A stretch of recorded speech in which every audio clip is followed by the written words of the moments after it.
எனதன்பு மேசம் ராசிக்கார நேயர்களுக்கு எனதினிய வணக்கங்க.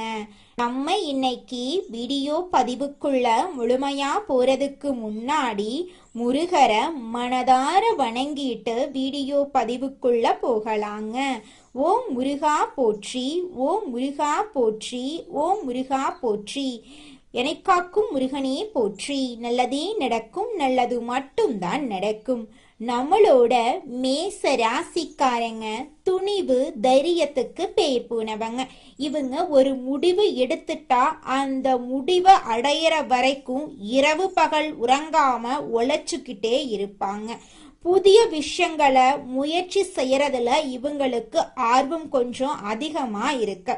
இவங்க நட்புக்கு முக்கியத்துவம் தருவாங்க. அதே நேரத்துல நண்பனுக்காக உயிரை கொடுக்க கூட இவங்க தயங்க மாட்டாங்க. நம்ம இன்னைக்கு இந்த வீடியோ பதிவில் எதை பற்றி தெரிஞ்சுக்க போகிறோம் அப்படின்னு பார்த்தீங்கன்னா, நம்மளோட மேச ராசிக்காரர்களுக்கு குருவின் வக்ர நிவர்த்தியால் ஏற்படக்கூடிய பலன்களை பற்றி தெளிவாக இந்த பதிவில் தெரிஞ்சுக்க போகிறேங்க. குருவின் வக்ர நிவர்த்தியால பொன் பொருள் நகை அந்தஸ்து கௌரவம் ஒழுக்கம் எல்லாமே மேச ராசிக்காரங்களை தேடி வரப்போகுது. குரு பார்த்தால் கோடி நன்மை அப்படிங்கறதால மேச ராசிக்காரர்களுக்கு இது ஒரு ஜாக்பாட் யோகமா மாறப்போகுது. சனி பகவான் ஏற்கனவே வக்ர நிவர்த்தி அடைந்துள்ள நிலையில குருவும் வக்ர நிவர்த்தி அடைகிறது கூடுதல் பலனை உங்க வாழ்க்கைக்கு அள்ளி தரப்போகுது. மேச ராசிக்காரங்க தைரியமானவங்க, தன்னம்பிக்கை உடையவங்க, நீதிக்கு கட்டுப்பட்டவங்க, நேர்மையானவங்க. இவங்க லட்சியவாதிகளா இருப்பாங்க. பொய் சொல்ல தெரியாது, இவங்களுக்கு ஏமாத்த தெரியாது. கோபம் இருந்தாலும் இவர்களிடம் நல்ல குணங்களும் இருக்கும். சூரியன் உச்சம் பெறும் ராசி என்பதால இவர்களிடம் சிறந்த சிந்தனை இருக்கும். குரு பகவான் 121 நாட்கள் பின்னோக்கி நகர்ந்தாரு. குரு என்பவர் ஒழுக்கம், கண்ணியம், கட்டுப்பாடு, பணம், பொருள், நகை எல்லாமே ஆகும். ஜாதகத்துல உள்ள தோஷத்தை நீக்கக்கூடிய ஒரே கிரகம் குரு பகவான் தான். குரு பார்த்தால் கோடி நன்மை அப்படிங்கறதால குருவின் பார்வை மேச ராசிக்கு பல நன்மைகளை அள்ளித்தர போகுது. குரு பகவான் மேச ராசிக்கு 9ஆம் வீடு மற்றும் 12ஆம் வீட்டின் அதிபதியா இருக்காங்க. 9ஆம் வீட்டுல தர்மகாரியம், ஆன்மீகம், இரக்க குணமெல்லாம் இருக்க. 12ஆம் வீட்டுல வெளிநாடு, வெளியூர், திருமண வாழ்க்கை, தாம்பத்திய உறவு, மருத்துவ செலவு, விரய செலவெல்லாம் இருக்கு. குரு பகவான் 3ஆம் இடத்தில் வெற்றி ஸ்தானத்தில் வக்ரமா இருந்தாரு. மேச ராசிக்காரங்க 7.5 சனியை பற்றி பயப்பட தேவையில்லைங்க. ஏன்னா சனி பகவான் குருவின் வீட்டுல தான் இருக்காரு.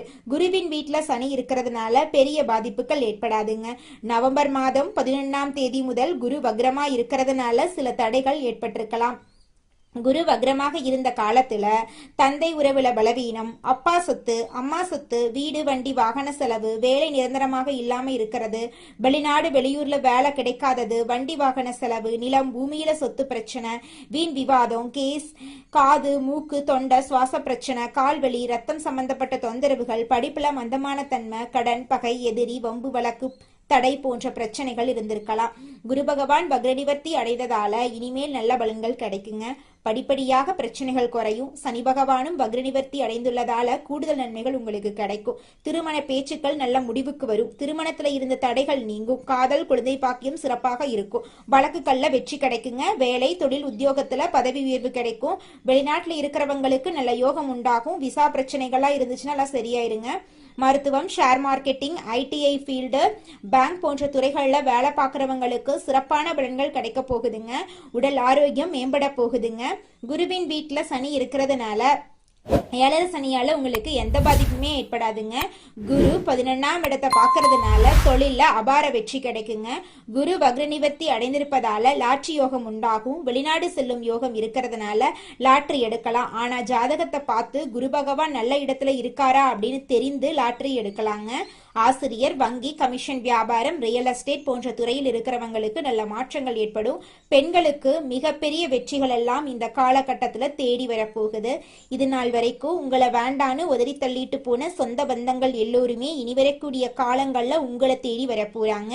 உங்க வாழ்க்கையே சொர்க்க வாழ்க்கையா மாறப்போகுது. நீங்க இது நாள் வரைக்கும் பணம் காசு 4-5 பேர்கிட்ட கடன் வாங்கி ஒவ்வொரு நாளையும் வாழ்ந்திருப்பீங்க. ஆனா இனி வரக்கூடிய காலங்கள்ல நீங்க 4-5 பேருக்கு பணம் காசு கடன் கொடுக்கக்கூடிய அளவுக்கு செல்வாக்குல உயர்ந்த வாழ்க்கைய வாழ போறீங்க. உங்களுடைய படிப்புக்கும் தகுதிக்கும் ஏற்றார் போல நல்ல வேலையெல்லாம் கிடைக்க போகுது. உங்களுடைய மனக்கவலைகள் காணல் நீரா கரைஞ்சு போக போகுது. மனிதனா பிறந்த ஒவ்வொருவருக்கும் ஆசை இருக்கதாங்க செய்யும். அந்த ஆசைகளை அடைய நம்ம நினைச்சா மட்டும் பத்தாதுங்க. முழு மனசோட நம்மளுடைய ஆசைகளை அடைவதற்கான வழிய ஒவ்வொரு நாளும் என்ன பண்ணணும்னு யோசிச்சு அதற்கான திட்டங்களை தீட்டி உழைச்சுக்கிட்டே இருக்கணுங்க. உழைச்சா நிச்சயமா நம்மளுடைய ஆசைகள் எல்லாமே நிறைவேறிடுங்க. உங்க வாழ்க்கையில இனி வரக்கூடிய காலங்கள்ல உங்களுடைய அனைத்து ஆசைகளும் நிறைவேற போகுதுங்க. அப்படி ஒவ்வொரு மனிதனுக்கும் இருக்கக்கூடிய பொதுவான ஆசை என்னன்னு பார்த்தீங்கன்னா 16 செல்வங்களையும் அடைந்து வாழணும் அப்படின்னு தான் ஒவ்வொரு மனிதனுடைய ஆசையும் இருக்குதுங்க. பணம் வேணும், பதவி வேணும், புகழ் வேணும், கௌரவம் வேணும் அப்படின்னு தான் ஒவ்வொரு மனிதனும் தினமும் வாழ்ந்துகிட்டு இருக்கான். அதை நோக்கிய பயணத்தை தான் ஒவ்வொரு நாளும் மனிதன் வாழ்ந்துகிட்டு இருக்கான். ஒவ்வொரு நாளையும் ரசிச்சு வாழ்றது கிடையாது. எந்த ஒரு மனிதனும் போராட்டத்துல தாங்க இந்த உலகத்துல ஒவ்வொரு மனிதனும் வாழ்க்கைய வாழ்ந்துட்டு இருக்காங்க. குரு வக்ர நிவர்த்தியால உங்க வாழ்க்கையே மாறப்போகுதுங்க. இது நாள் வரைக்கும் இருள் சூழ்ந்த உங்க வாழ்க்கையில இனி வரக்கூடிய காலங்கள்ல பிரகாசம் வரப்போகுதுங்க.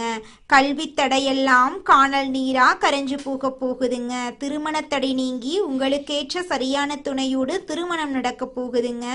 பண வரவுல இருந்த சிக்கல்களுக்கு தீர்வு கிடைக்க போகுது. உங்களுக்கு கிடைக்க வேண்டிய அனைத்து பலன்களும் அடுக்கடுக்காக கிடைக்க போகுதுங்க. வேலை வாய்ப்பு இல்லாதவர்களுக்கு உங்களுடைய தகுதிக்கு ஏற்றார் போல வேலை வாய்ப்பு கிடைக்க போகுது. உங்களுடைய ஆன்மீக எண்ணங்கள் அதிகரிக்க போகுதுங்க. வியாழக்கிழமை குருவுக்கு சிறப்பு நாளுங்க. அந்த நாள்ல குரு பகவான மனதார வேண்டிக்கோங்க. உங்க வாழ்க்கையில இருக்கக்கூடிய அனைத்து பிரச்சனைகளும் காணல் நீரா கரைஞ்சு போயிருங்க. உங்களுடைய எண்ணம் போல உங்க வாழ்க்கையில நல்லது மட்டும்தாங்க நடக்கும். குலதெய்வம் எங்கேயோ இருக்குது, என்னமோ இருக்குது அப்படிலாம் நீங்க நினைக்க வேண்டாங்க. நீங்க எங்கிருந்தாலும் ஒரு தீபம் ஏற்றி வச்சு அந்த தீப ஒளியில தெய்வங்கள் இருக்கிறாங்க அப்படின்னு நினைச்சு வழிபாடு செய்யுங்க. குலதெய்வமே தெரியாவிட்டாலும் வீட்டுல தீபம் ஏற்றி வச்சு ஏதாவது ஒரு நல்ல நாள்ல குலதெய்வத்தை நினைச்சு வழிபாடு செய்யுங்க. குலதெய்வ வழிபாடு குலம் காக்குங்க, குலம் தலைக்கும். முதல்ல குலதெய்வம், அப்புறம் இஷ்டப்பட்ட தெய்வம், அப்புறம் உங்களுக்கு விருப்பப்பட்ட தெய்வங்க. எந்த கோயிலுக்கு போனாலும் என்ன பண்ணாலும் ஏற்றமில்லை அப்படின்னு நீங்க சொல்லுவீங்க.